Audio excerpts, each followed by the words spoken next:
আমি বলবো আমার বাংলাদেশের ভাইদেরকে, আপনারা শুধু বাজারের উপর ডিপেন্ড করবেন না। বাজারের প্রতিটি সবজিতে কোনো না কোনোভাবে কীটনাশক দেওয়া আছে, ব্যবহৃত হচ্ছে।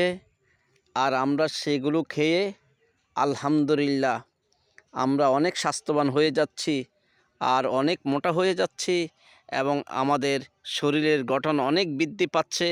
আর বৃদ্ধি পাওয়ার কারণে সেখানে যেই বিষাক্ত এই খাবারের কারণে শরীরে যেই বিষাক্তের প্রতিক্রিয়া হচ্ছে, সেগুলোর জন্য আমরা প্রতিনিয়ত অচল হয়ে পড়ছি। আমরা নিয়মিত হাসপাতালে দৌড়াদৌড়ি করছি। শুধু হাসপাতাল না, বাড়িতেও আমরা ঠিকভাবে অবস্থান করতে পারছি না, বিভিন্ন সমস্যার কারণে, বিভিন্ন রোগের কারণে, ব্যথার কারণে।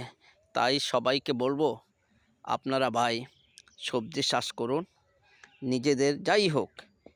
এই যে আমার এই সবজি চাষ করেছি, এখানে এক বিন্দু সার দেওয়া হয় নাই, একটা বিন্দু সার দেওয়া হয় নাই। এই সার না দেওয়ার কারণে হয়তো আপনারা বিশ্বাস করবেন কি না, এই আমার মূলা দেখেন কত ছোট, বড় হয় নাই, কিন্তু বড় জাতের মূলা। দেখেন আমি সার দেই নাই, যার কারণে এগুলোর অবস্থা দেখেন। যদি আমি সার দিতাম তাহলে এগুলো অনেক বড় হয়ে যেত। মাশাআল্লাহ, টমেটো গাছ বড় হয়েছে, আমি সার দেই নাই। হ্যাঁ, তবে সবচেয়ে বড় কথা হচ্ছে আমি কিছু আমার নিজের খাবারের জন্য কিছু আখ গাছ লাগিয়েছি। এখানে কিছু মরিচ গাছ লেগেছি, মরিচও ধরতে শুরু করেছে। কুমড়া গাছ লাগিয়েছি। কুমড়া কিন্তু খুবই খেতে খুবই সুস্বাদু।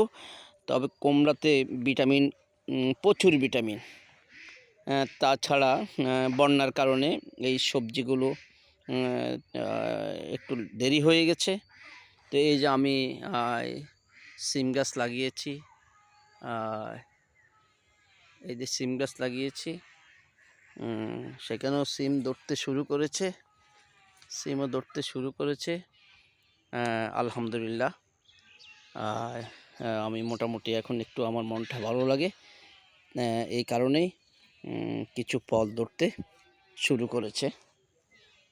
এছাড়া পুরাতন বর্ষার দিনের যে সবজিগুলো, সেটা হচ্ছে কচু শাক। এই কচু গাছ, হ্যাঁ, এইগুলো বর্ষাতে কোনো সমস্যা হয় না, সারা বছর এই কচু গাছ থাকে। কচু মুখে রুচিবর্ধক, এবং কচু চোখের জ্যোতি বৃদ্ধি করে, এবং কচুর লতি চোখের জন্য ভালো। তো আমরা আমাদের বাড়ির আশেপাশে যে আমাদের পতিত জায়গাগুলো আছে, আমাদের বিটে বিছনা বাগিচা, সেখানে আমরা ফেলে না রেখে আমরা নিজেরা কাজ করি, তাহলে আমাদের যে সবজির যে চাহিদাটা, সেটা ইনশাল্লাহ মিটে যাবে। তো দ্বিতীয় হচ্ছে আরেকটা গাছ লাগিয়েছি টমেটোর সাথে, টমেটো, তারপর লেগেছি বেগুন গাছ লাগিয়েছি। এই যে বেগুন গাছ লাগিয়েছি, কয়টা বেগুন গাছ, সেটাকে কালা বেগুন বলা হয়। এই কালো বেগুন লাগিয়েছি। এই কালো বেগুন কিন্তু একটা সমস্যা, করলা এবং কালো বেগুন এই দুইটা সমস্যাটা একটু বেশি।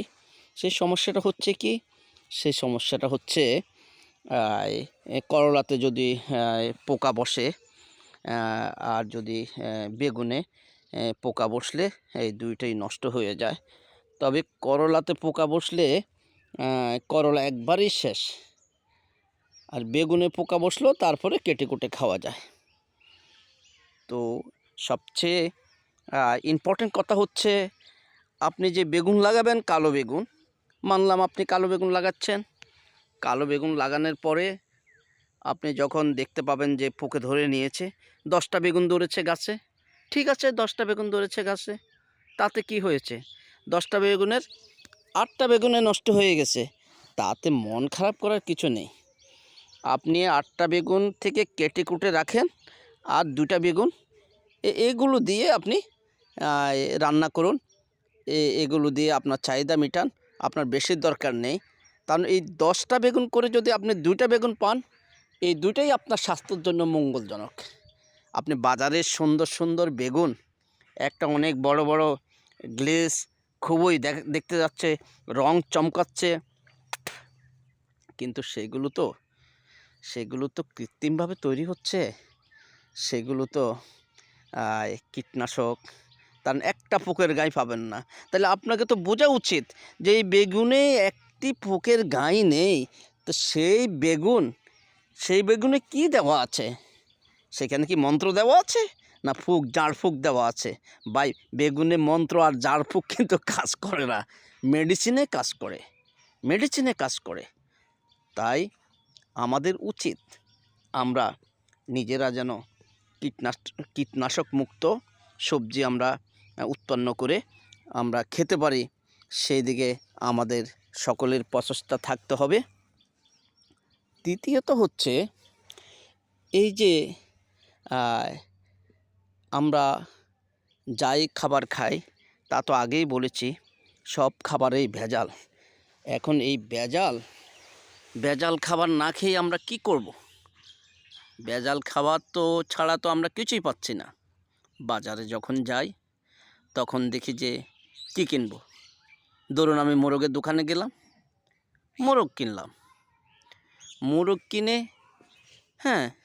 সেখানেও দেখলাম যে মোরগটা কিনলাম, সেটা 25 দিনে 30 দিনে কেজি হয়ে গেছে। আরে ভাই, একটা মোরগ যখন 25 দিন 30 দিন এটা 1 কেজি হয়ে যায়, তাহলে এটাকে হাওয়াতে হয়েছে? এটা তো হাওয়াতে হয় নাই। এটাকে এমনভাবে তৈরি করছে মেডিসিন দ্বারা, যে এটা শুধু খাচ্ছে আর শরীরে পানি জমছে, আস্তে আস্তে মাংস বৃদ্ধি হচ্ছে। সেখানে তো ভাই ভেজাল, সেটা তো আমাদেরকে খেতে হচ্ছে, না খেয়ে যাব কোথায়? আচ্ছা, দ্বিতীয়ত হলো আমি মাছের বাজারে গেলাম, ও ভাই মাছ কিনতে গেলাম, সেখানে যে এক মাছ 2 কেজি 2.5 কেজি 3 কেজি, বয়স মাত্র 2-3 মাস। আরে ভাই, আমরা পুকুরে যখন মাছ চাষ করি 1 বছরও তো 2 বছরও তো আমরা 3 কেজি মাছ হয় না, 2 কেজি 3 কেজি মাছ হয় না। তেলাপিয়া মাছ 3 মাস 4 মাস 5 মাস 6 মাসে 1 কেজি, আধা কেজি 1 কেজি হয়ে যায় 2-3 মাস পাললে। সেখানে মেডিসিন দেওয়া হচ্ছে, ভিটামিন দেওয়া হচ্ছে, খাবার দেওয়া হচ্ছে, কৃত্রিমভাবে চাষ হচ্ছে। তাহলে ভাই সেখানেও তো ভেজাল, যাবেন কোথায়? আচ্ছা চলুন মাংসের দোকানে গেলাম, সেখানে দেখি যে সুন্দর মাংস, কোনো ভেজাল নাই। আরে ভাই, মোটা তাজাকরণ যে গরুগুলো, সেখানে কি খাওয়াচ্ছে, কি ইঞ্জেকশন দেওয়া হচ্ছে, মানে দ্বিতীয় ব্রয়লার মুরগির মতো। ও ভাই, কি করবেন? না খেয়ে যাবেন কোথায়? এখন খেতে হলে গরু চাষ করে, গরু জবা করে তো খাওয়া সম্ভব না। এই খাসিও করে নিজে পালন করে তারপর এটা জবাই করে খাওয়াও তো সম্ভব না। তার কারণ আমাদের অনেক সময় বিশেষ প্রয়োজনে 1 কেজি, আধা কেজি, 2 কেজি যাই লাগে আমরা কিনতে যাই। কিন্তু একটা জিনিস করা যায়, মোরগ আপনি এটা পালন করে খেতে পারবেন। তার কারণ এটাতে আপনি একটু অল্প খান, 5 পিস না খেয়ে 2 পিস খান। 2 পিস খেলে আপনার রোগমুক্ত এবং আপনি পিওর খাবারটা খেলেন। তো এটা তো করতে পারেন। এখন আপনি এগুলো আমি আর কি দেখাবো আপনাকে।